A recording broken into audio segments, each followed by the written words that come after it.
በስመ አብ ወወልድ ወመንፈስ ቅዱስ አሐዱ አምላክ አሜን። እስተፋተኹም ናይ እግዚአብሔር ቤተሰብ ናይ አዴና ቅድስተ ቅዱሳን ድንግል ማርያም መፍቀርቲ ከመይ ቀሚሆም ከመይ መጺሆም አሜን። ቅዱስ አምላኽና እግዚአብሔር ንዝሓለፈ ጊዜያት ብሰላም ብህይወት አሳጊሩ ነዚ ቅዱስ መዓልቲ እዚ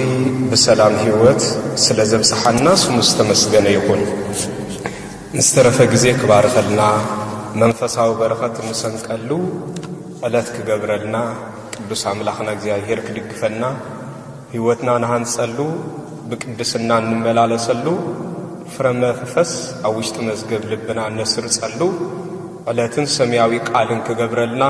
ናይ እግዚአብሔር ሰናይ ፍቃዱ ይኹነልና። ሎሚ ከም ፍቃድ እግዚአብሔር ቅዱስ አምላኽና እግዚአብሔር ብዝፈቀዶ ንስተ ዕለትን ጊዜያትን ብዝኸይድ ክንዘራረብ ኢና እሞ እቲ ዝምህር እግዚአብሔር እዩ፣ እቲ ዝምዕድ እግዚአብሔር እዩ እሞ ቅዱስ አምላኽና እግዚአብሔር ኣብ ህይወትና ዝሰማምዓና ዝጐድለናን ሰማያዊ ቃሉ ከስንቐና ናቱ ሰናይ ፍቃዱ ይኹነልና። ሎሚ ከም ፍቃድ እግዚአብሔር መበገሲ አርእስተ ትምህርትና እንገብሮ ጐይታናን መድኃኒናን ኢየሱስ ክርስቶስ ካብ ዝገበሮም ናይ መጀመርያ ተኣምር ተባሂሎም ዝንገረሎም የዮሐንስ ወንጌል ምዕራፍ 2 ካብ ፍቕዲ 3 ዘሎ ቅዱስ ቃል መበገሲ ብምግባር ምዝቅንያት እዚ ክሰማማዕ ዝኽእል ሰማያዊ ቃል ክንዘራረብ ኢና። እቲ ቃል እንታይ ዝብል? እቲ ቃል ሽዑ ድማ እቲ ወይኒ ምስ ተወድአ ወይኒ እኮ የብሎምን ክትብል ተዛረበቶ ዝብል ቃል። እቲ ወይኒ ምስ ተወድአ ወይኒ እኮ የብሎምን ክትብል ድንግል ማርያም ተዛረበቶ። ነዚ ቅዱስ ቃል እዚ መበገስ ጌርና ከም ፍቃድ እግዚአብሔር ክንዘራረብ ኢና። ግጸኛ እየ እዚ ቃል እዚ ክለዓል እንከሎ ቅንያቱ ቃና ዘገሊላ ይኮነን። ንምንታይ እዚ ቃል እዚ ተላዒሉ? ቅንያቱ ናይ መርዓ ጊዜ ይኮነን። ንምንታይ እዩ እዚ ኣብ ጊዜ መርዓ ዝለዓል ወይ ድማ ዝንገር ጥቕሲ መብዛሕትኡ ጊዜ ተላዒሉ ዝብል ሕቶ ኣብ ዝተፈላለየ ሕልናና ክህሊ ይኽእል እዩ። ነገር ግን ናፍቲ ሰማያዊ መርዓ እንበጽሓሉ መንገዲ ኣየና እዩ? ነፍስና ናብ ሰማያዊ መርዓ ንኽትበጽሕ እትገብሮ ናይ ምድላት መንገዲ ኣየናይ ከም ዝኾነ ከም ፍቃድ እግዚአብሔር ዝመርሓና ሰማያዊ ቃል ክኸውን እሞ ቅዱስ እግዚአብሔር ክምህረና ሰናይ ፍቃዱ ይኹነልና። ኩላህና ከም እንፈልጦ እዚ ዘለናዮ ቅንያት ናይ ጾም ጊዜ እዩ። ቅዱስ ቤተ ክርስቲያን ካብ ዝሰርዓቶም ዓበይቲ ኣብ ውሽጢ ዓመት ዝጽወሙ 7 ኣጽዋማት እቲ ሓደ ናይ ጐይታ ጾም ተባሂሉ ዝንገረሉ ንኣስታት 55 መዓልታት ዝኣክል ብጾም ብሱባኤ ምስ እግዚአብሔር እንዘራረበሉ ናይ ጾም ጊዜ ካብተን ዝሓለፋ ኣብ ውሽጢ ዓመት እንጾመን ኣጽዋማት መፍለይ ስም ምእንቲ ክወሃቦ ተባሂሉ ኣብ ጾም ተባሂሉ ዝንገር ጾም እዩ። እዚ ጾም እዚ ካብ ኩለን እተን ኣብ ውሽጢ ዓመት እንጾመን ኣጽዋማት ዝተፈልየ ጾም እዩ። እዚ ጾም እዚ ካብተን ኣጽዋማት እቲኣተን ዝዓበየ ስፍራ ዝሓዘ ጾም እዩ። ምኽንያቱ እቲ ንዓለም ዝፈጠረ ኣብ ትሕቲ ኢዱ ዝጨበጠ ብስጋ ማርያም ምስተገልጸ ብሓፂር ደረት ብጸቢብ ቁመት ተወሲኑ ናይ ደቂ ሰባት ናይ ድሕነት ተግባር ብግብሪ ብምርኣይ ኣብ ዝጅምረሉ ዝነበረ ጊዜን ሰዓትን ነቲ ሓደ ናይ ድሕነት ተግባር ናይ ድሕነት ስነ ምግባር ብግብሪ ኣርእዩ ዘርአየና ዝፈጸሞ ጾም ዝገበሮ ጾም ኣምላኽ ስጋ ብምውህሃዱ ካብ ዝገበሮም ግብርታት ተባሂሎም ዝንገረሎም ሓደ እዚ ጾም እዚ። ስለዚ ካብቶም ኩሎም እንጾሞም ኣጽዋማት ዝተፈልየ ጾም ዝዓበየ ጾም እግዚአብሔር በዓሉ ጸይሙ ዝሃበና ጾም ተባሂሉ ዝንገረሉ ጾም እዩ። ስለዚ ነዚ ጾም እዚ ኣብ ጾም ክትብል ቤተ ክርስቲያን ዝሰየመቶ እዩ። ነገር ግን ብጠቅልሉ ክንሪዮን ከለና ቅዱስ ቤተ ክርስቲያን ብጾም ዝተሰለመት ናይ ጾም ስልማት ዘለዋ ቅዱስ ቤተ ክርስቲያን በመብለዕ ዝተሰለመት አይኮነትን ቅዱስ ቤተ ክርስቲያን በወርቅ ዝተሰለመት አይኮነትን ቅዱስ ቤተ ክርስቲያን በምቾትም በተድላን ዝተሰለመት አይኮነትን እዝስ እግዚአብሔር በሕር ብዙሕ ገድልን በሕር ብዙሕ ናይ መከራ ጊዜን ስቅያትን ድሕሪ ምሕላፍ ዝወሃብ ጸጋ ምዃኑ ያተአምን ስለዚህ ድማ ናይ ቤተ ክርስቲያን ስልማታ ጾም እዩ ናይ ቤተ ክርስቲያን ስልማታ ጸሎት እዩ ናይ ቤተ ክርስቲያን ስልማታ ምጽዋት እዩ ናይ ቤተ ክርስቲያን ስልማታ መከራን ስቃይን እዩ ካል አይኮነን ስለዚህ በዚህ ምክንያት እዚ ካፍታ ሓደ ናይ ቤተ ክርስቲያን መለለይ ምልክታ ጾም እዩ ቤተ ክርስቲያን ብጾም ዝተሰለመ ስልማት ዘለዋ ጾም ዝጎደላ ነፍሲ ናይ ቤተ ክርስቲያን ምዃና ካብ ዝተዋህባ መለለይ ምልክት ሓደ ዝጎደላ ስለዝኾነት እዛ ነፍሲ እዚኣ ናይ ቤተ ክርስቲያን ነፍሲ ክትከውን ክእለት የብላን ነፍስና ናይ ቤተ ክርስቲያን አባል ናይ ቤተ ክርስቲያን ነድማ ስማ ኣብ ቤተ ክርስቲያን መዝገብ ሕይወት ዝተጻሕፈ ክኸውን ዘድልዋ መሰረታዊ ነገራት ሓደሎ ንሱ ድማ ጾም እዩ ስለዚህ በዚህ ምክንያት እዚ ካፍታ ሓደ ናይ ቤተ ክርስቲያን ስልማት ተባሂሉ ዝተጸውዐ ጾም እዩ ቤተ ክርስቲያን ስልማታ ከነዳዲ መልክዓ ከነናዲ ጽባቃ ክንርኢ ኣብ ዝመጸናሉ ጊዜ ቤተ ክርስቲያን እንጽብቀሉ መልክዕና እንንጠልጥሎ ጌጽና ሱመኒያት ብለና ጾም እዩ ያትብለና በመብልዕ በጽጋት ዝርከብ አይኮነን በጾም ዝርከብ እዩ በጾም ዝርከብ ሓጎስ በጾም ዝርከብ ሰላም በጾም ዝርከብ ዕግበት በጾም ዝርከብ ዓወትያት ረክብ ትነግር ዓለም በጾም ድኻም በጾም ስዕረት ይርከብ ትብል ቤተ ክርስቲያን ግን በጥሜት እንዳይርከብ ያትብል ዓወት ይርከብ በጥሜት ድማ ክብር ይርከብ በጥሜት ሰላም ይርከብ ትብል ቤተ ክርስቲያን ይኹም አለሁ ዓለም ትዛረቦ ቋንቋን ቤተ ክርስቲያን ትነብረሉ ህይወትን ፍልልይ ስለዘለዎ ንዓለም ጾም ተሸኪምና ክንከዳን ከለና ዓለም ጾም ክትነድማ ንዓንን ተቃሒዝናዮ ንኸይድ ጾም ብዙሕ መልክዕ አጊጻ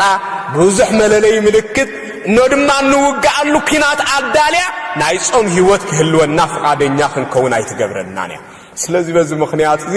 ናይ ቤተ ክርስቲያን ስልማታ ጾም እዩ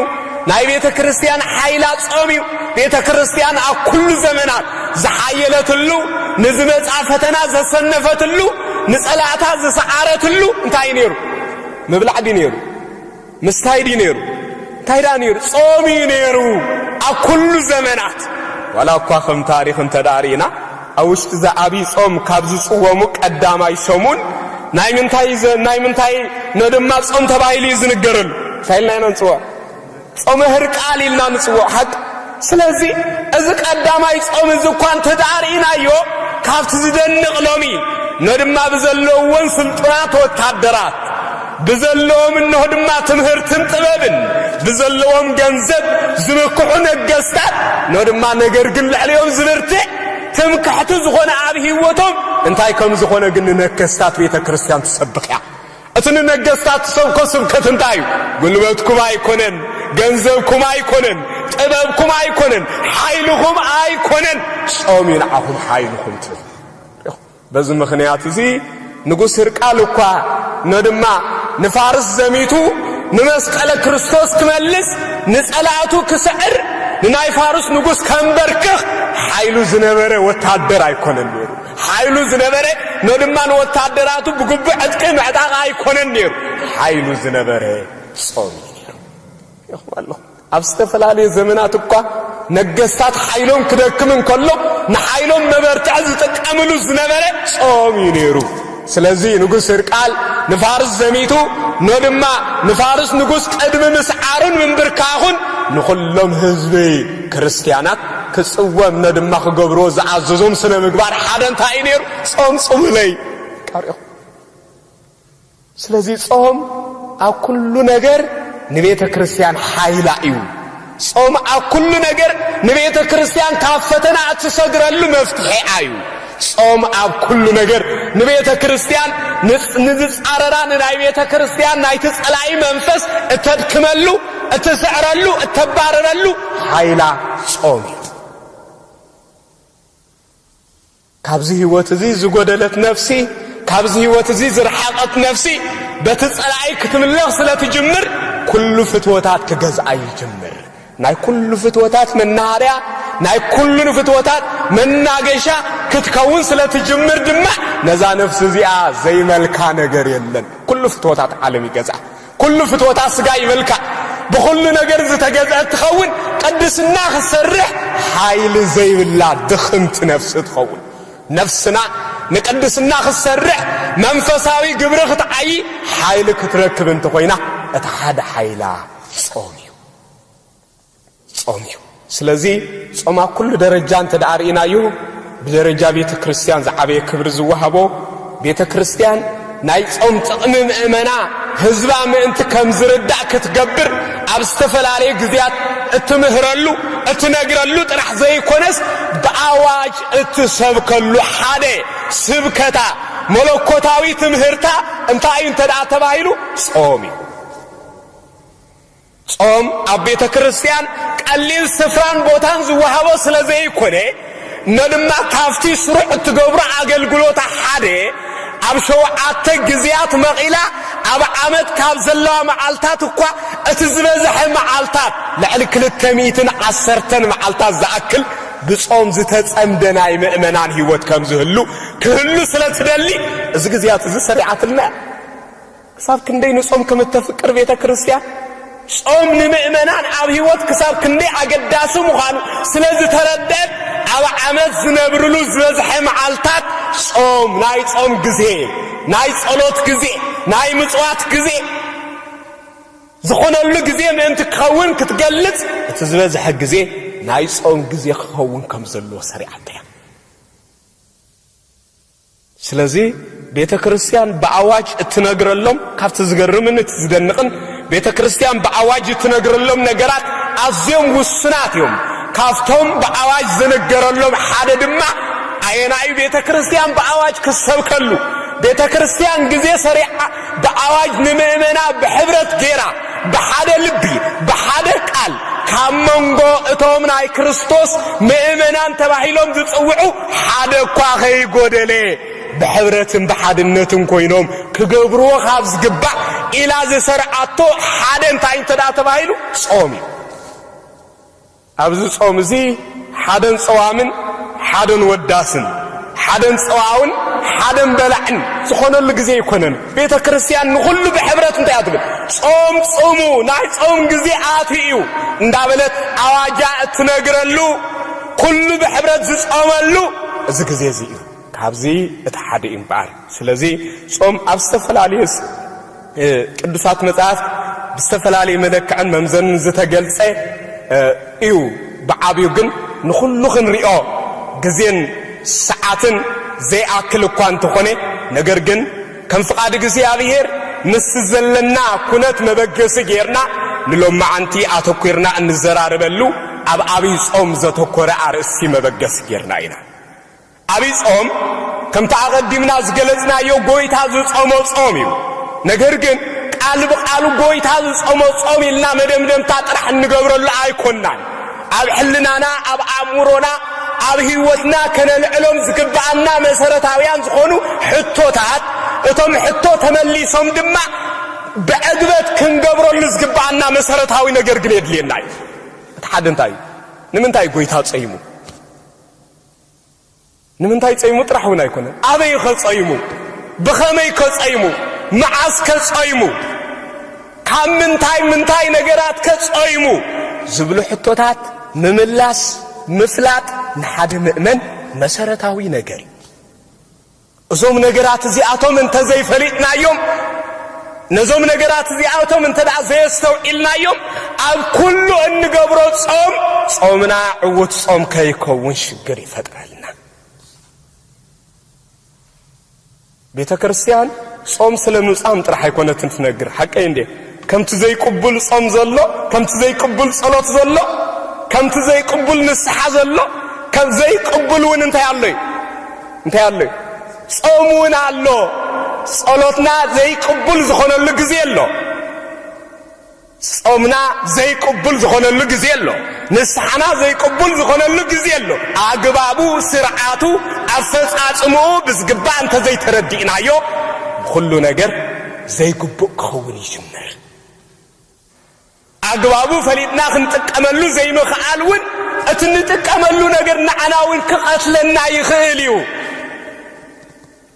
ንኣንጭዋ ክንቀትለሉ ዘምፃናዮ መርዚ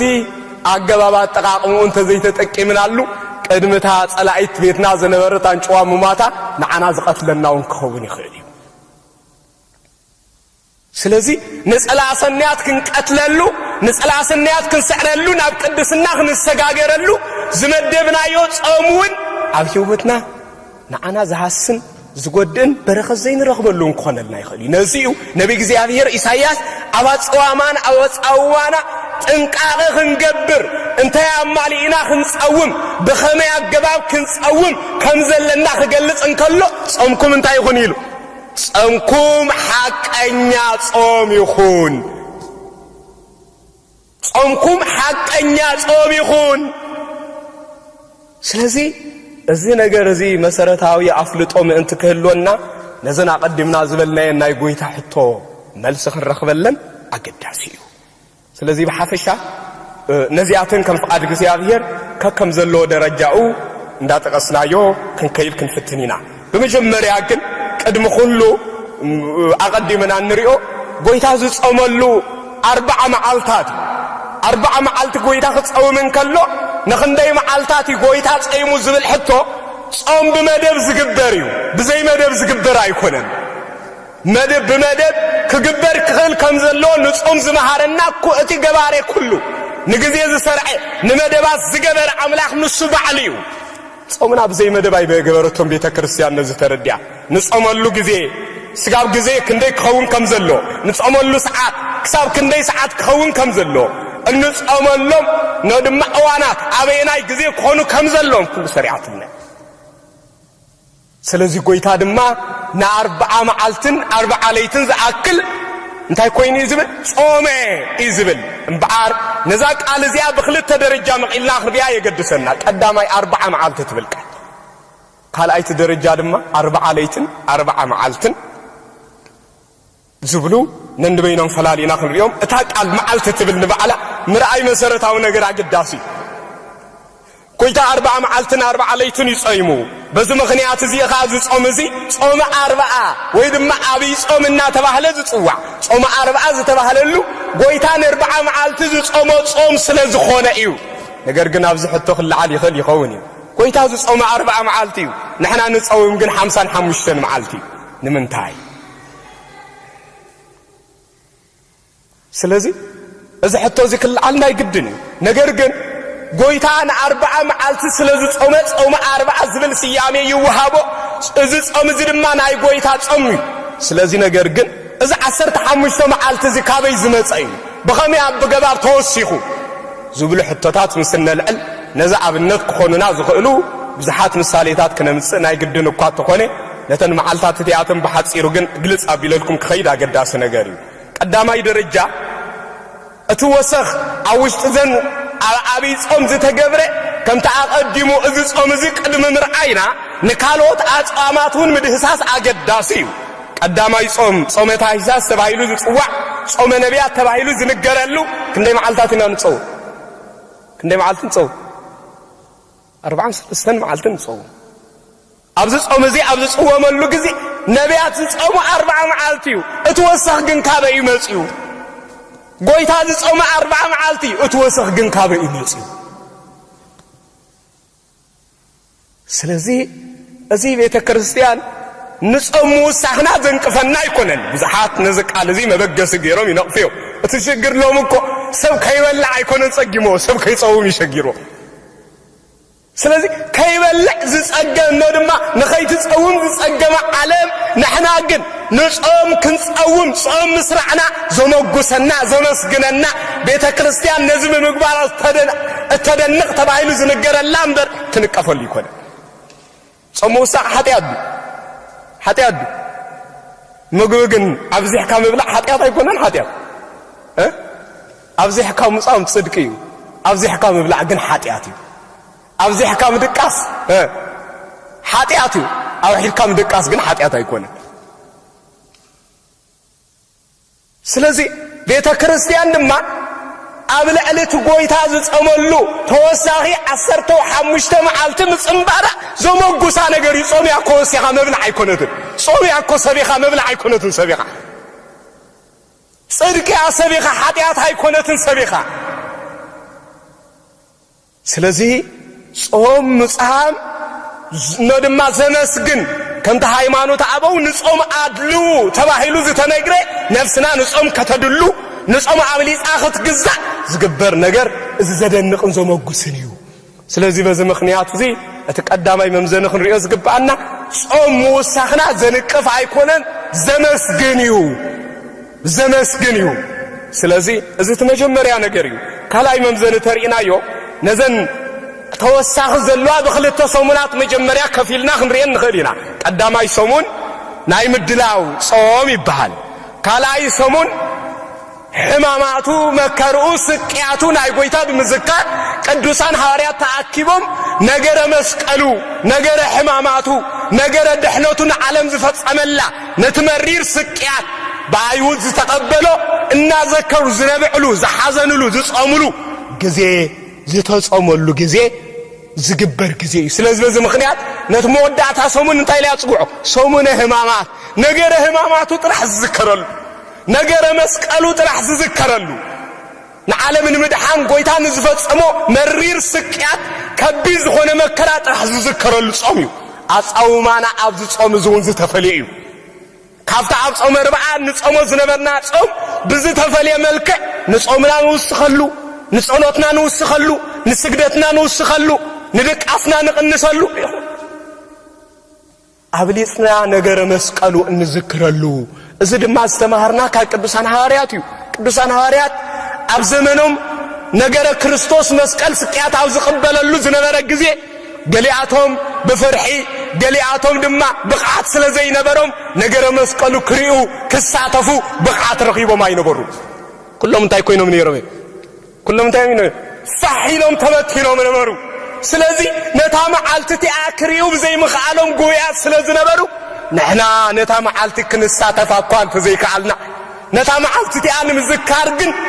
ጾሙን ንጹን ተባሂሉ ጾም ሐዋርያት በሕማምን በስቅያቱን እናዘከሩ እናስተንተኑ እናነብዑ ነገረ መስቀሉ ከም ዮሐንስ ከም ድንግል ማርያም ክሳተፉ ዝነብዕሉ ዝሐዘኑሉ መሪር ጾም ዝጾምሉ በዚህ ምክንያት ዝቆነለ ቤተ ክርስቲያን ጸንቢራ ነገረ መስቀሉ ናብትንሳኤ ቅድም ምብጻሕና ናፍትናይ ዓወት ፋሲካ ቅድም ምብጻሕና መሪር ዝኾነ ነገረ መስቀሉ ተዘክሮ አብ ነፍስ ወከፍ ልብ ምእመናን ምእንቲ ክሕተም ብዘይ ጠፍእ ማሕተም ብዘይ ስረዝ ማሕተም ብዘይ ስረዝ ፍቕሪ ናብ እግዚአብሔር ተሰጋጊርና ናፍቲ ምእንታና ክትብል ተበጀወልና አምላኽና ኢየሱስ ክርስቶስ በጽሕና ብዘይ ስረዝ ማሕተም ፍቕሪ ንልብና መሊእና ናኡ ምእንቲ ክንበጽሕ بمرير صومن بمرير بخبيت صومن بخبيت تذكروته حزنن غيرنا ناون سغاغر زي نزي تذكروته بهايلو زغبرلو تقداماي دما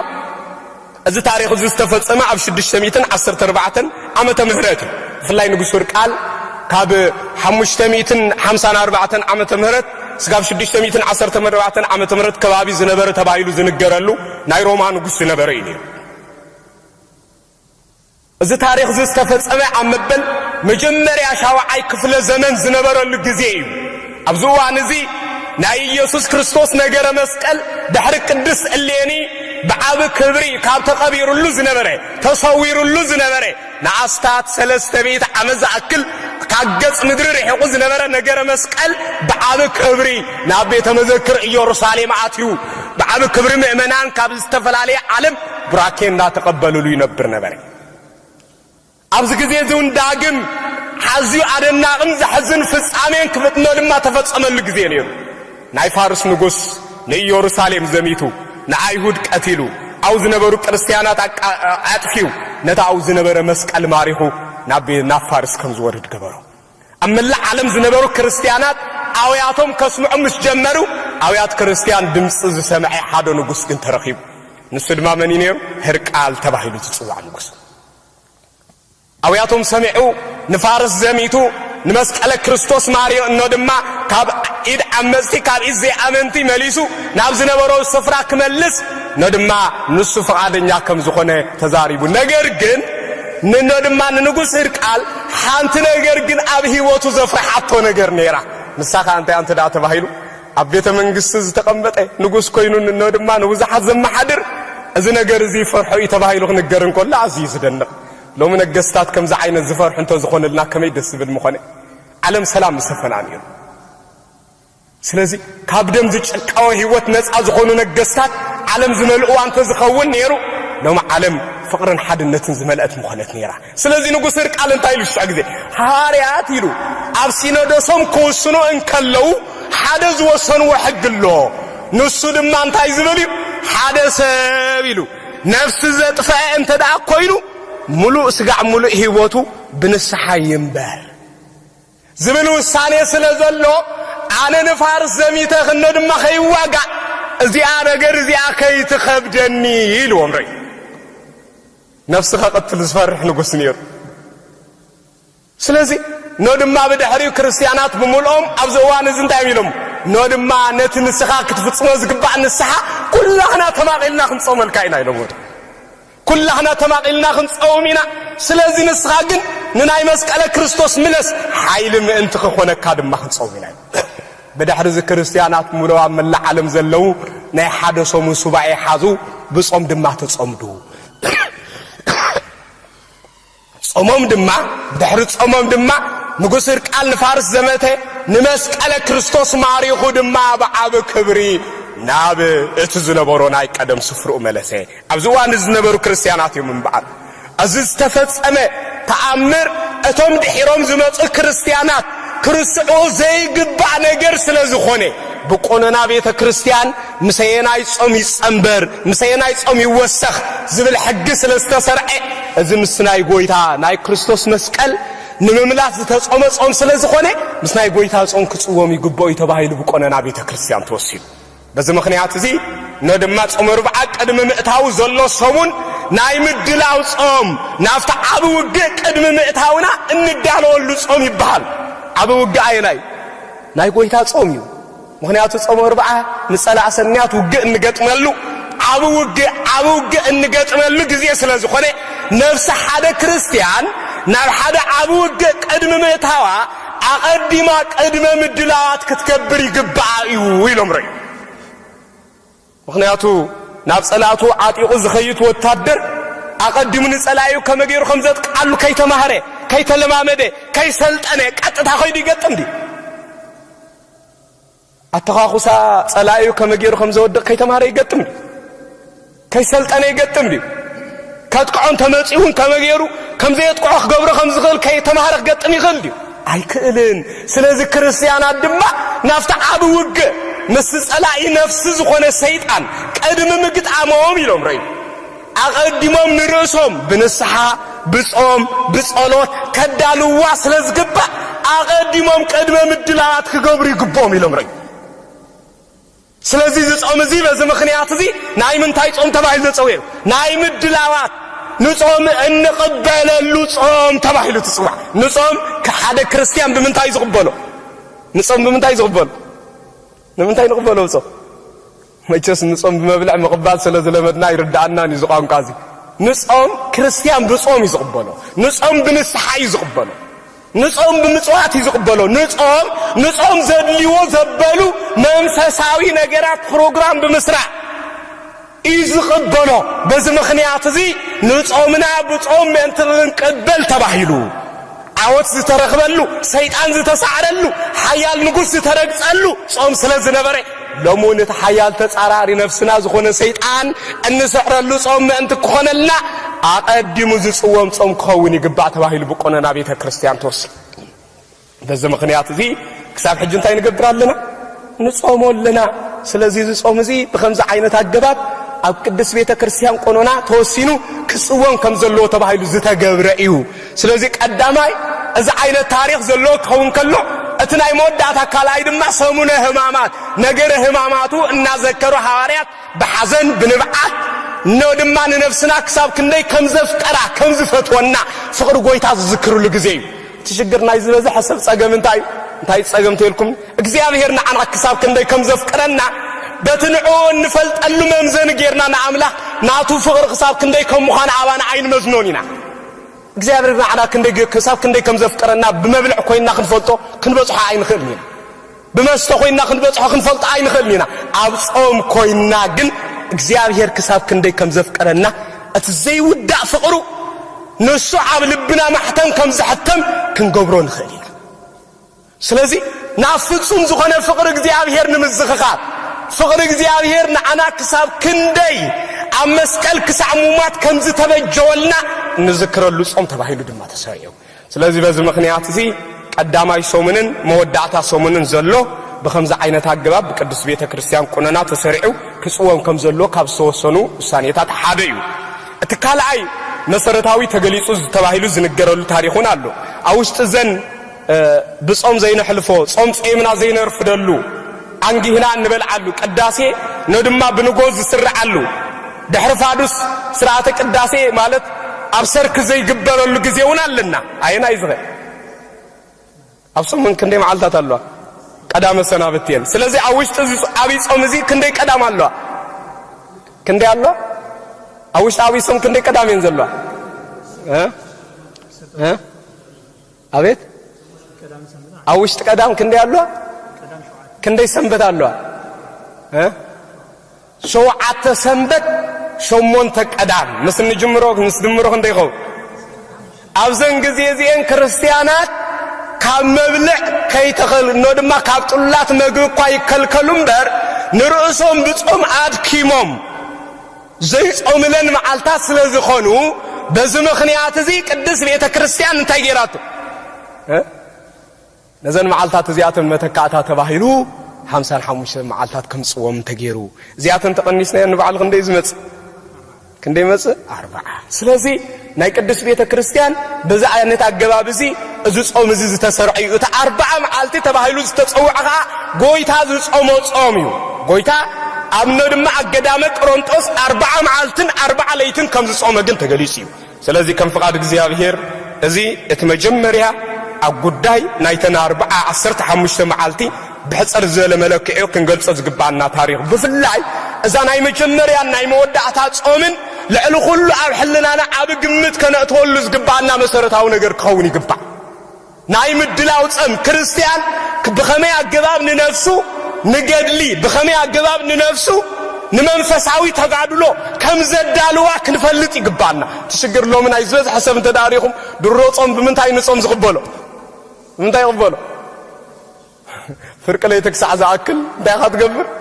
ساعتي أخلتن نداولك دارك دستن دحنكوكا تسمن داوسركا رجعون داسنكاكا بقى تصوم زول عيلن نداتبالك كبدهم ساعة تقص نصوم من زقن يوم قطعت بالا بعفهم تزيول عقب كبدهم زقني سبات عندهم تمام ስለዚህ ጾም ግን በመብል አይኮና ንቀበለው ጾም በመንታይ ጾም በንስሐይና ንቀበለው ጾም በጾምና ንቀበለው ንርስና ቀድመ ምድላ በመንፈሳዊ ነገር በመግባር ንጾም ቀድመ መእታው አቀድምና በዛዕባ ጾም በመሕሳብ ንጾም ዘልዩና ነገራት ምድላት በመግባር አግዜ ጾም እንታይ ይገብር ዘለን መንፈሳዊ በረኸት ዝሰርሐሉ ስራ በኸመይ አገባብ ክሰርዕ ዘለን አግዜ ጾም ዘልዩና አይጾሎት መጻሕፍት አየኖትዮ አግዜ ጾም ዘልዩኒ ነው ድማ ክጸድቀሎም ዝግባአኒ ናይ ምጽዋት አገባባት ከመይ ዝበሉ እዮም ተባሂሎም በብዙሕ መለክዕ ምድላት በመግባር ክንጾሞ ዝግባአና ጾም ስለዚህ በዚ ምኽንያት እዚ ቤተ ክርስቲያን እዚ ላ ሰሪዓቶ ትርከብ እትርብዓ ጎይታ ዝጾሞ ጾም እዩ ንምንታይ 40 ጾይሙ ዝብል ሕቶ ምስነልዕል በቅዱሳት መጻሕፍት መሰረት 40 ናይ ብዙሕ ነገር መግለጽ እዩ 40 ጎይታ ዝጾመሉ ቀንዲ ምኽንያት ነይርዎ ቃል በቃሉ ግን እታ 40 ትብል ቁጽሪ እንተዳ ተመልኪትናያ ናይ ብዙሕ ነገር መግለጽ ከም ዝኾነት ካብ ታሪክ መጽሐፍ ቅዱስ ክንርዳ ይካለና እዩ ሐቀ ምኽንያቱ ዮሐንስ ወንጌል ምዕራፍ 5 ዝተጻፈ ታሪክ እትን 38 ዓመት ዝኣክል ተደኒሱ ዝነበረ ሰብኣይ ንኽንደይ ዓመታት ዝኣክል ዝተደነሰ እዩ ነይሩ ን38 ዝጎደሎ ክንደይ ነይረን ነተን ዝጎደሎ ክልተ ነገር ክምልእ ኢሉ ጎይታ ግናው መጽፈይ 40 ናይ ምልአት 40 ናይ ዓወት 40 ናይ ስዕረት ምሳሌ ኣብ ታሪኽ መጽሓፍ ቅዱስ 40 ዝብል ቃል ኣብ ዝተፈላለየ ስፍራን ቦታን ተቐሚጡ ንረኽቦ እግዚአብሔር እኳ ንኣዳምን ሔዋንን ምስ ፈጠሮም ህይወቶም ክትቅደስ ናይ መባረኺ ቁጽሪ ዝተጠቀመሎም ክንደይ ዝብል ቁጽሪ ነይሩ 40 2 40 ዝብል ነይሩ 40 2 40 ነፍስ ደቀ ሰባት ህይወት ክትረክብን ከላ ነፍስ ደቀ ሰባት ምስ ሞተት ምሕረት ምን ትግበረላን ዝግበር ቁጽሪ ክንደይ 40 ንገነት ክንኣቱ ከለና ብ40 ኣቲና ነፍስና ካብ ገነት ምስ ወጸት እግዚአብሔር ምሕረት ምን ትግበረልና ኣብ ግዜ 40 መዓልት እንታይ ይግበረልና ጸሎተ ፍትሓት ይግበረልና ሪኹል ስለዚህ እቲ 40 ዝብል ቁጽሪ ናይ ህይወት ናይ ዓወት መግለጺ እዩ 40 ዝብል ቁጽሪ ኣብ ታሪኽ መጽሓፍ ቅዱስ ኣብ ዝተፈላለየ ግዜ ንረኽቦ እግዚአብሔር ነታ ጽብቕትን ምልክዕትን ገይሩ ዝፈጠረ ዓለም እኳ ስጋዕ ዘበነ ኖህ ዘበነ ሰብኣትካት ነው ድማ ብቅድስና ክትከይ ስለዘይከዓለት ኣብ ዘበነ ኖህ 8 ቅድስት ስድራ ቤት ምስ ረኸበ ካካል ደቂ ሰባት ግን ቅድስና እግዚአብሔር ሰይ መንፈሳዊ ስራሕ እግዚአብሔር ሲኑ እግዚአብሔር እኮ ዓለም ይምልከት እዩ እግዚአብሔር ነፍስ ወከፍ ልብ ደቂ ሰባት ይምልከት እዩ ቅድስና ምሳአነ ግን ፍርድ እግዚአብሔር ኣብ ደቂ ሰባት እንተዳ ተላዒሉ ናይ እግዚአብሔር ፍርድ ምሕረት ይብሉ እግዚአብሔር ንኽንምለስ ጋዕ መወዳእታ ዝጽብቕ ኣምላኽ እዩ እግዚአብሔር ግን በመሐሪነቱ ጥራሕ አይኮንና እንገልጾ በምንታይ በፈራዲነቱ እግዚአብሔር በመሐሪነቱ ጥራሕ አይኮን ዝግለጽ ነቶም ዝቀርብዎ በበደል ዝተመሩ ይምሕር ነቶም ዘይሰምዕዎ ድማ ይቐጽዕ አቀጻጽዓ እግዚአብሔር ግን ዘሰክሕ እዩ አቀጻጽዓ እግዚአብሔር ግን አዚን ዘመናት ሙሉ ዘዛርብ እዩ ናይ ሰዶምን ገሞራን መቅጻዕት እግዚአብሔር እኮ ክሰብ ክንደይ መሪር ከም ዝነበረ ኩላህና ንፈልጦ ኢና ስለዚህ ሰብኣትካት ጽድቅ አይተረኽቦሎምን ናይዛ ዓለም ዚኣ ነገር ድማ ብርኽሰት ጥራሕ ክትቅጽል እግዚአብሔር አይደልያን ቅድስና ካብ ደቀ ሰባት ስለዝደሊ ከቀጽዓ ድማ መደበ ናይ ሰማይን ናይ ምድርን መሳኹት ከፊቱ ድማ ንምድር ብምልእታ እንታይ ገበራ ይዝብል 40 መዓልቲ ዝኣክል ኣብ ልዕሊ ምድሪ ዝናብ ዘነበ ኣኖ ድማ ኣብ ምድሪ ዝነበሩ ነፍሳት ድማ እግዚአብሔር 40 መዓልቲ ብዘዝነቦ ዝናብ ኩላቶም እንታይ ኮን ይዝብል ጠፍኡ ብጀካቶም ኣብ ውሽጢ መርከብ ዝነበሩ 8 ነፍሳት ኩላቶም ጠፍኡ ይብል ንምድር በክንደይ መዓልቲ ይጥፊዋ እግዚአብሔር ብ40 መዓልቲ 40 ዝብል ቃል ብምልአት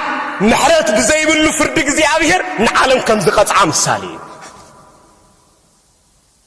ስለዚህ 40 ዝብል ቃል ኣብ ምሕረት ይኹን ኣብ ቁጥዓ ብብዙሕ መለክዒ ኣብ ታሪኽ መጽሓፍ ቅዱስ ተገሊጹ ንረኽቦ ኢና መሳኹቲ ናይታ ናይ ምሕረት ዝተገበረላ ብቅድስና እግዚአብሔር ዝተመልአት ናይ ኖህ መርከብ እኳ ኣብ መበል 40 መዓልቲ ከም ዝተኸፍተ ወሪ ዘፍጥረት ምዕራፍ 7 ይጠቅስ ወደ 22 ዘለቃ ታይዝ ኖህ ድማ 40 መዓልቲ ኣብ ልዕሊ ምድሪ ዝናብ ምዘነበ ብድሕሪ ዝመሳኹት ተኸፈቶ ጹራ ፀሓይ ስለ ዝረኣየ ድማ ተሓጎሰ እቶም ናቱ ዝሕጎስላ እቶም ዛቱ ዝጠፍኡላ ክንደይ ቁጽሪያ 40 ስለዚህ 40 ዝብል ቃል ኣብ ታሪኽ መጽሓፍ ቅዱስ በብዙሕ መለክዕ ተገሊጹ እዩ ህዝበ እስራኤል ካብ ግብጽ ባርነት ወጽኦም ንናይ ርስቲ ስፍሮም ከኣትዋ ተመዲብሎም ዝነበረ ግዜ 40 መዓልቲ ነይሩ ብምኽንያት ኃጢአቶም ግን እግዚአብሔር ን40 ዓመት ዝኣክል ኣብ ቃዴስ በረኻታት ወይ ድማ ምድረ በዳታት ኮለል ከም ዝብሉ ገይርዎም ንሓንቲ መዓልትስ 1 ዓመት ከም እትኸይድ ገይርዋ እግዚአብሔር ኣብየት እግዚአብሔር ክቁጣዕ ኩላ የርእየና እግዚአብሔር ክቁጣዕ እንከሎ ንሓንቲ መዓልቲ ሰጉምና ንኸዳ መዓልቲ እኳ ናይ 1 ዓመት ይገብራ ስለዚህ እታ 40 መዓልቲ ትወስድ ዝነበረት ግዜ 40 መዓልቲ ኮለል ከም ዝብሉ ከም ዝደኽሙ እታ ሰፍራ ኣብ ጥቆም እናሃለወት ነገር ግን ኮለል ይብሉዋ ነይሮም ይበርዋ ነይሮም ስለ ኮለል እንዳበሉ ድሕሪ 40 መዓልቲ ግን ናብ ናይ ዕረፍቲ ቦታኦም ከም ዝበጽሕ ገይሮም እግዚአብሔር ድሕሪ 40 መዓልቲ ድሕሪ 40 ዓመት ድሕሪ 40 ዓመት እግዚአብሔር ናብ ናይ ዕረፍቲ ስፍራኦም ከም ዝበጽሕ ገይሮም ስለዚህ ድማ እግዚአብሔር አምላኽና 40 ዝብል ቋንቋ እስራኤላውያን ዘዕረፍሉ ነትመሪር ናይ ምድረ በዳ አሰቃቂ ዝነበረ ጉዕዞ መደምደምታ ዝረኸብሉ ካብ ግብጽ ባርነት ወጽኦም ነታ ነድማ በተስፋ ዝጥምትዋ ዝነበሩ ምድረ ርስቲ ዝበጽሑሉ 40 ዝብል ቃል ስለዚህ 40 ናይ ዓወት 40 ናይ ቅድስና 40 ናይ ስዕረት መግለጽ ምዃኑ በብዙሕ መለክዕ ታሪኽ መጽሓፍ ቅዱስ ተገሊጹሉ ሊቀ ነቢያት ቅዱስ ሙሴ 40 መዓልትን 40 ለይትን ጾመ ይብል ኦሪት ዘጸአት ምዕራፍ 24 ዘሎ ታሪኽ 40 መዓልትን 40 ለይትን ጾመ ይብል ታሪኽ 40 ليلة 40 معلتن صايمو ግን ካብቲ ዝደነቕ ታሪኽ እንታይ ዝብል بيد እግዚአብሔር ዝተጻፈ ዝተቀርጸ ጽላትን ሕግ እግዚአብሔር ዘለዎ እንታይ ኮይኑ ካብ እግዚአብሔር ተቀበሉ ገጹ ከም ፀሐይና በርህን ኣብ ህዝቡ ወረደ ይብል ኣብቲ ታሪኽ ረእይዎ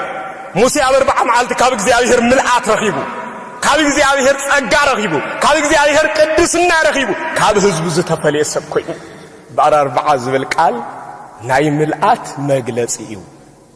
አቦና ቅዱስ ኤልያስ እቲ ክፉእ ዝነበረሉ ዘመን አክዓብ ዝነበረሉ ግዜ ካብ ግኖ ድማ ካብቲ ክፉእ ዝነበረ ዘመን ምእንቲ ክስወርን ክድሕንን 40 መዓልቲ ካብ ህዝቡ ተሰዊሩ ኣብ ቀርሜሌዎስ ተባሂሉ ዝጽዋዕ እምባ ከም ዝጸንሐ ቀዳማይ መጽሓፈ ነገሥት ምዕራፍ 19 ዘሎ ታሪኽ ውን ይገልጸልና እዩ ድሕሪ 40 መዓልቲ ግን ሰማይ መሳኹት ተኸፊቱ ዝናብ ክዘንብ ከም ዝገበረ ታሪኽ ተጠቅሱ ስለዚ 40 ነቢ እዝራ ሱትኤል ን40 መዓልታት ዝኣክል ጸይሙ በምኽንያት ምርኮ በምኽንያት ባዕዳውያን ነገስታት ሃገሮም ረኺሳ ዝነበረት መጽሓፍቶም ካብ ገጽ ምድሪ ጠፍዩ ዝነበረ ዳግም መሊሱ ክጽሕፍ ዝኸኣለ ኣቦ ነይሩ ድሕሪ 40 መዓልታት አቦና ቅዱስ ሕዝቅኤል ውን ን600 ዝኣኽሉ አስከሬን ተቐይሮም ዝነበሩ ነፍሳት ከተንስእ ሓይሊ ዝረኸበ 40 መዓልታት ዝኣክል ክጸውም ብምኽኣሉ ነይሩ በአር 40 እትብል ቃል ናይ ምልአት መግለጽ ምንባራ ካብ ታሪኽ መጽሐፍ ቅዱስ ከነንብባይ ካለናይ ጎይታውን ንባዕሉ ነድማ ናብ ቤተ መቅደስ ከይዱ ኣብ ሕቁፎ ስምዖን አረጋዊ ዝተቀመጠ ኣብ መበል ክንደይ መዓልቲ ነይሩ ኣብ መበል 40 መዓልቲ ከም ዝነበረ ሉቃስ ወንጌል ምዕራፍ 2 ፍቅዲ 22 ዘሎ ቃል አቀምጥዎ አቦና አዳምን አዴና ሔዋንን በ40 ነድማ አዳም በ40 መዓልቱ ሔዋን በ2 40 ማለት ንገነት ዝኣወተውሉ ናይ ዕረፍት ቦታ ዝኣተውሉ ብእግዚአብሔር ዝተቀደስሉ ውሉድ እግዚአብሔር ክኾኑ ዝበኽሉ እዩ 40 ዝብል ቋንቋ መግለጺ ንረኽበሉን ካብ ታሪኽ ገዳማት ኤርትራ ወንተርኢና ጻድቕ አቦና አቡነ ፊልጶስ ዘደብረ ቢዘን 40 መዓልቲ ዝኣክል ብምጻሞም ድሕሪ 40 መዓልቲ ካብ እግዚአብሔር አምላኽና ኢየሱስ ክርስቶስ ተገሊጹ ክብሪ ከም ዝሃቦም ጸጋ ከም ዝሃቦም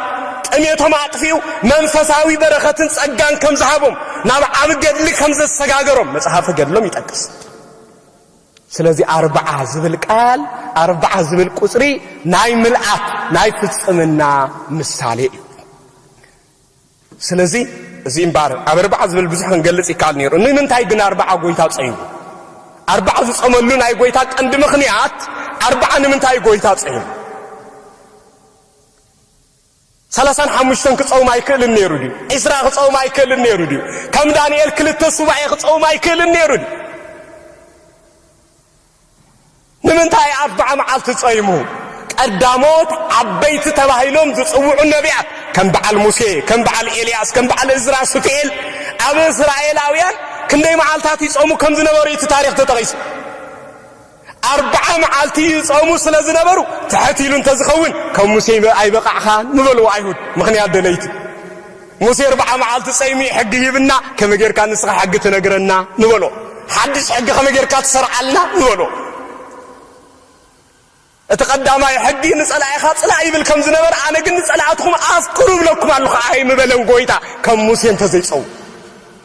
መኸሰስዎ ነይሮም ኣይሁድ ላዕሊ ኢሉ እንተዝጸውም ነይሩ ድማ ንስኻ ዝተፈለኻ ኢኻ ኣብ ሕግና ላዕሊ 40 ዝጸውመ ነቢ ኣየብልናን ንበልዎ ነይሮም ጎይታ ግን ልቦም ስለ ዝፈለጠ ከምቲ ቀዳሞት ነቢያት ዝገበርዎ ን40 መዓልትን 40 ክንጸውመ በቃ ንሙሴ መሲሉ ንኤልያስ መሲሉ ንእዝራ ሱትኤል መሲሉ መጽዎም ረዩ ሙሴ ከም ነቢያቶም ሕጊ ፈጻሚ ከምቶም ዝምክሕሎም ነቢያት ገባሪ ከም ዝኾነ መጽዎም ሕጂ ሕጊ እንተሰርዐስ መን ይቃወሙ ሕጂ ብዛዕባ ሕጊ እንተሰበኸ ብዛዕባ ሕጊ እንተገሰጸስ መን ይቃወሙ ስለዚ ጎይታ ነዚ ምሳሌ ክገብር 40 ለይትን 40 መዓልቲ ጸይሙ ኣይሁድ በዚ ምኽንያት እዚ ምኽንያት ስኢኖምሉ ምኽንያት ኣይረኸብሉን ክወቕሱ ኣይከኣሉን መጻሕፍቲ ሕጊ ገንጺሎም ናይ ሕጊ ፍልጠት እምበር ናይ ህይወት ነድማ ንህይወት ብግብሪ ዘይፈልጥዋ ዝነበሩ ሕጊ ኣፈሲ ፈሪሳውያን ብፍልጠት ክኸስዎ ኢሎም ምስ መጹ ንሱ ብፍልጠት ልዕልዮም ብግብሪ ድማ ዝቐደሞም ስለ ዝነበረ ዝኸስሉ ነገር ስኢኖም ርእሶም ኣድኒኖም ይምለሱ ነበሩ እስኪ ንዓለም ብኸምዚ ዓይነት ኣገባብ ንመስክረላ ብግብሪ ኢንታት ዘይብልና ጎደሎ ዘይብልና ሕጊ ክንዛረብ ዘጸብቐልና حق بمزرابنا ندما زوقسنا زخسنا زيبلنا قبرنا نزربانا زمسكرلنا كنكون اسكي امونات نخلسكي እግዚአብሔር ይዘይደን ስለዚህ ጎይታ በዚህ ምክንያት እዚ حق ዝሰሪው በተካላይ ደረጃ ደማ اتقدماي ادم 40 معالت رخيبو زنبره ጸጋ አመበል 40 معالت رخيبو زنبره ናይ ውልድነት ጸጋ በምክንያት ተተጻራሪ ጸላኢ ተገፊፉ ስለዝነበረ ነትና 40 معالت ዝረኸብካ ሰዓንካ ዛሂበካ ዝነበርኩ ጸጋ ምልአት ዝነበሮ እንደገና ከቅድስ እንደገና ከመልስ እዚ መጻኹ ንኽብል 40 معالت ጎይታ ጸይሙ ስለዚህ ናይ አዳም ውልድነት ፍጽም ተኾይና ናይ አዳም ውልድነት ምልአት ረኺባ ስለዚህ እዚ ነይሩ ጎይታ 40 معالت ዝጾመሉ ካለ ምክንያት ነይሩ ወይ አዳም በ40 معالቱ ናብ ኤዶም ገነት መስዓተወ ብድሕሪ 40 معالት ዝተሰዓረሉ ሕጊ ዝተሰርዓሉ ሕጊ ነይሩ እንታይ ዝብል ካብ አዳም ኣብ ገነት ዘሎ የእዋምን አግራብን ፍረታቱን ኩሉ እንታይ ግበር ኢሎ ብላ ካብ ጸበለስ ግን ከይትበላ ኢሎ ነዛ ሕግ ጾም እዚኣ አዳም ከኽብራ ስለዘይ ካለ ተሳዒሩ ስለዝነበረ አዳም ቀዳመይቲ ሕግ ጾም አውሽጥ ገነት ተዋሂቦ ዝነበረ በምክንያት ኃጢአት ግን ዝሳና ንዓቅድስ ትኽገብር ፍጽምት ትኽገብር ዓወት ተውህብ ሙኻና ክምስክር እዚ ነጻኹ ኢሉ ጎይታ ጸይሙ ለሳይብልና በቃ 40 معالት ጸይሙ ንጾምና ፍጹም ገይሩ 40 معالት ጸይሙ ንጾምና ቅዱስ ገይሩ 40 معالት ጸይሙ ንጾምና ዓወት ንረኽበሉ ኣብ ልዕሊ ሰይጣን ምልክዕ ንረኽበሉ ገይርልና ሎም ጸይሙ ንሰይጣን ኣይሰዓርኩን ዝብል ሰመንዩ ቀደም ግን ሙሴ 40 معالት ጸይሙ ንሰይጣን ክስዕር ኣይከኣለ ኤልያስ 40 معالት ጸይሙ ንሰይጣን ክስዕር ኣይከኣለ እዝራ 40 معالት ጸይሙ ንሰይጣን ክስዕር ኣይከኣለ ሎም ግን ጾም ጸይምና ሰይጣን ክንስዕር ሓይሊ ረኺብና ንሰይጣን ምእንቲ ክንስዕር አቀድሙ መለኮታዊ ኃይል ዘሎ አካል ንጾም ቅዱስ አቀድሙ ጾመልና ይግባእ ነይርዎ ስለዚህ ጎይታ ስለዚህ ጾመ በዚህ ምክንያት ዝንሕና ኣብ ጾምና ሓያላት ክንከውን ንጾምና በመለኮታዊ ኃይሉ ባሪኹ ቀዲሱ ተገይርና ይብና ስለዚህ ነዚ ከምዚ ኃይል ጾምና ኃይል ከም ዝረኸበ ክገልጽ ክንደይ መዓልቲ ጾም ይብና 40 معالت ጾም ይብና 40 معالت ናይ ኃይሊ ናይ ዓወት ምሳሌ ስለዝነበረ ጾምና ኃይል ከም ዝረኸበ ጾምና ዓወት ከም ዘለዎ ጾምና ነው ድማ ብጾምና ኩሉ ክንስዕር ክእለት ከም ዘለና ክገልጽ ጎይታ 40 معالት 40 ለይትን ጾም ይብና ስለዚህ በዚ ምክንያት ዝንሕና ንክንደይ መዓልታትና እኖ ድማ ጎይታ ክንደይ መዓልታት ይጾም 40 معالትን 40 معالትን 40 ለይትን ከም ዝጾመ ካብ ቅዱሳት መጻሕፍቲ ታሪኽ ክንምልከት ይከኣለና እዩ ስለዚህ በዚ ምክንያት እዚ እዛ ኣብ ጾም እዚ ብዙሕ መለክዒታት ጎይታ ዝጾሞ ጾም ከም ዝነበረ ጎይታ 40 ለይትን 40 معالትን ብምጻም ቀዲሱን ባሪኹን ከም ዝሃበና ካብዚ ታሪኽ እዚ ክንርኢ ይከኣለና እዩ ብተወሳኺ ናይ ጎይታ ዝደንቕ ካብ ናይ ጎይታ ጾም እንመሃሮም መሰረታውያን ዓበይቲ ትምህርታት ኣለውና ዞም ዓበይቲ ትምህርታት እዚኣቶም ከም ተቀድሙ ዝተባሃለ እዩ በኸመይ ንጾም መዓስ ንጾም አበይናይ ግዜ ንጾም ንምንታይ ንጾም ካብ ምንታይ ከንጾም ዝብሉ ነገራት ማንም ሰብ ካልእ መምህር አይድልዮን ማንም ሰብ ካብ ጎይታ ይማር ብዘይ ዝኾነ ይኹን ካልእ መምህር ናይ ጎይታ ጾማ ጎደሎ ዘይብሉ መምህር ይነሩ ኣብ ኩሉ ስለዚህ በዚ ምክንያት እዚ እዞም መሰረታውያን ዝኾኑ ነጥብታት እዚኣቶም ክንሪኦም ኣገዳሲ ስለዝኾነ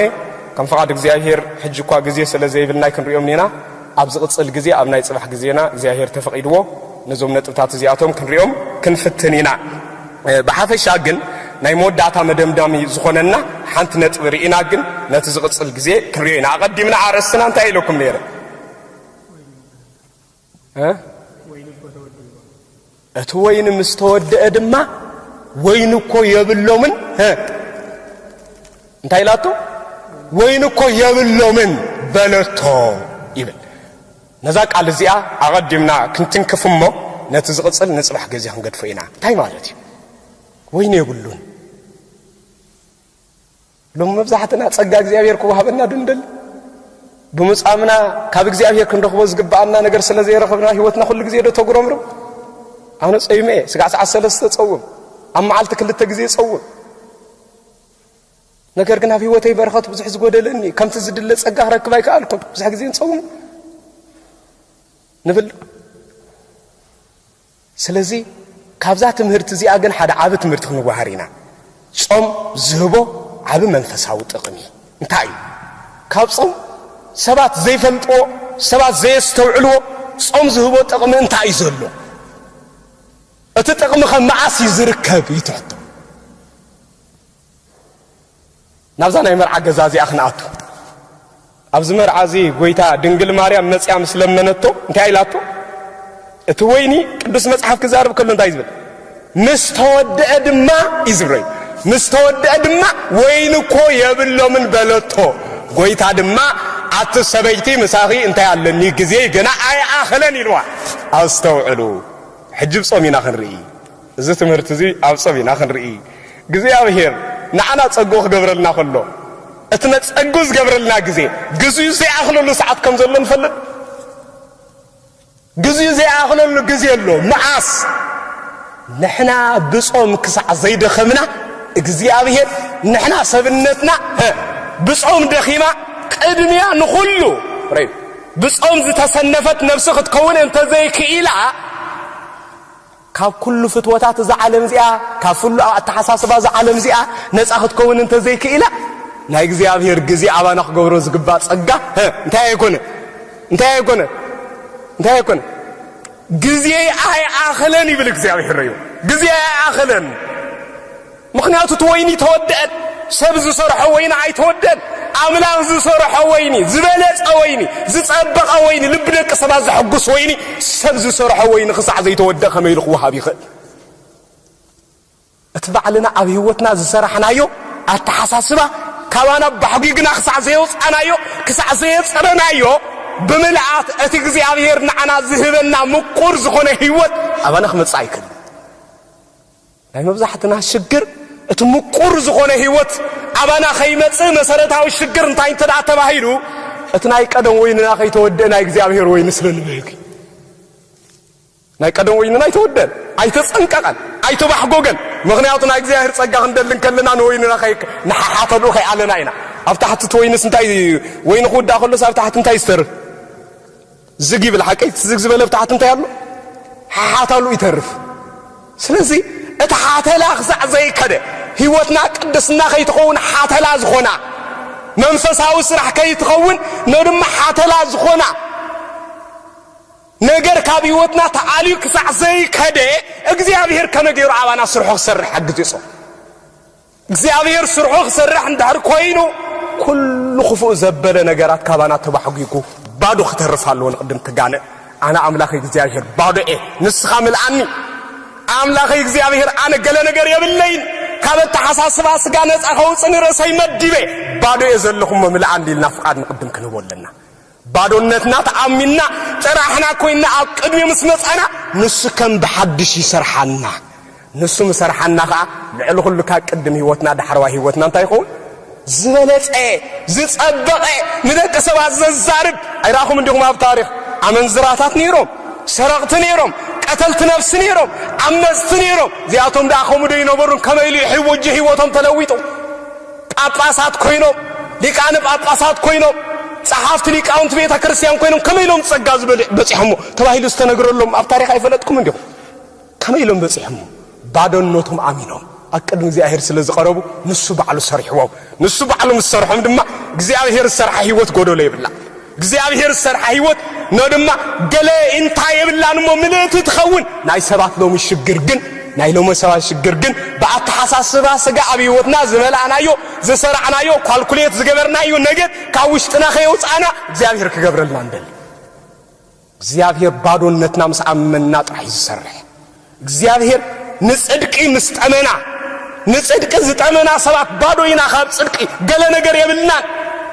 ህይወትና ካብ ጽድቅ ባዶ ኾይና ናይ ጽድቅ ነገር ክሰርሕ ኣይተኻላን ተወዲ ዋይ ኩሉ ነገር ስለዚህ ጎይታይ ምልአኒ ስርሐኒ ባዕልኻ ቀድሰኒ ዝጸበቀ ህይወት ሃበኒ ክንብሎ ምስ ጀመርና ሽዑ እግዚአብሔር ክሰርሐና ይጀምር ቅዱስ አምላኽና እግዚአብሔር ይስርሐና ዝጎደለ ዝቅጽል ጊዜ ክንቅጽሎ ኢና ስለዚህ ጾምና ስጋዕ ምንታይ ይኹን ማለት እዩ بحق خمسة سرع ساعات بمقصار زي كونسي بمن تايقون زي كونسي هيوتنا بتميت بعدو ساعات خو نصومو شعكم أجانة نايك أنا زجليلا نسوا بعلو بسقاف كمل عنا يوم ريهم الله لهم زي قد سوالا نفسنا أنت زي صوم الساعات أنت عايلهم بس تنبل علنا أجزي صوم نتماي أجزي صوم نسمع زبل حتى أين اللي ما مدونينا بصوم زركب بركات كاي يقول لنا قدس ياهر بركات يبزح لنا وسبات لك